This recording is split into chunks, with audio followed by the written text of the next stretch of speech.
Hey guys, welcome back to the channel. If you're new here, welcome officially to the channel. This is, as you know from the intro series, where I go into odd game accessories or peripherals that developers made to get us more into the game mentally or physically. Today I have something that, well, seemed to combine a few ideas. That of a standard controller and that of an RC controller. Not the kind with dual sticks, but the more trigger-based ones with the dial, because today we're going to talk about the UltraRacer controller. Now, to the best of my knowledge, this controller was released by Interact in 1997, and as far as I know, was originally released on the N64 with the primary purpose of giving you, well, more control in racing games.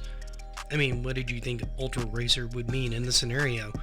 Now, this is kind of an odd design by any real racing controller standards, but by all reports actually worked really well. So let's dig in and have a look at what's going on behind the scenes with this thing, shall we? At its core, this controller was a variation of another controller that we've talked about on this channel, the Namco Netcon.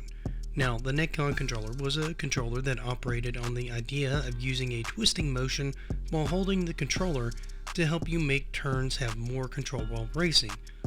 If you're interested, I have a video going over just that. This controller worked on a similar principle of twisting as far as emotion goes. However, in this case, you use the wheel at the top of the controller. This has a 2-inch in diameter wheel that can be twisted 45 degrees back and forth and had a rubberized grip that would help the player hold onto it during those long, frantic game sessions. On the back there was a trigger-like device that could serve one of two functions. With the switch on the right flipped to 1, it would operate basically as a gas pedal. Now if you flip this switch to position 2, it would actually operate as a braking mechanism. This wasn't the only button that would have other functions. 10 of the 15 buttons on this controller could actually be swapped with each other by using the set button on the controller. You would simply press and hold that set button on the controller and it would enter into a function setup mode where you could map any other buttons to the other buttons. You would think in this day and age you would need an external cart or something to do this because most controllers around this time had no way to store configurations. However, this one actually had a ROM in it that you could store the configuration as well, so that when you unplugged it or turned off the console and powered off, your settings would still be there when you came back. I know it sounds like I'm getting a little bit excited over nothing, but this wasn't a very common feature in the day and age this controller was released.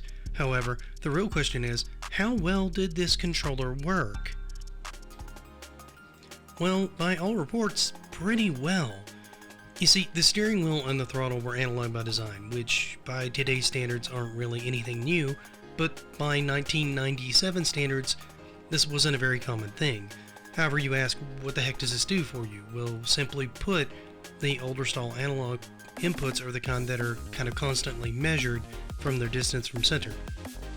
And that can be used for any number of things, from making a character walk and crawl to running, or having a more precise turning radius of a car as another example. Many racers in this era would use traditional D-pad inputs, which were fine for most 2D games with its simple on-off functionality, but simply wasn't accurate enough for most racing games. You were either making a really hard turn and overcorrecting, or not turning at all and vastly undercorrecting in any given scenario, which is what made this controller very useful in the first place. This isn't to say that you couldn't use something like the N64's analog stick for racers, but this had the added advantage of a more accurate throttle, giving the player an even higher level of precision. The N64 wasn't the only system that this was released for either. It also had a PlayStation variant that worked exactly the same as its Nintendo counterpart. However, what do you guys think of this one?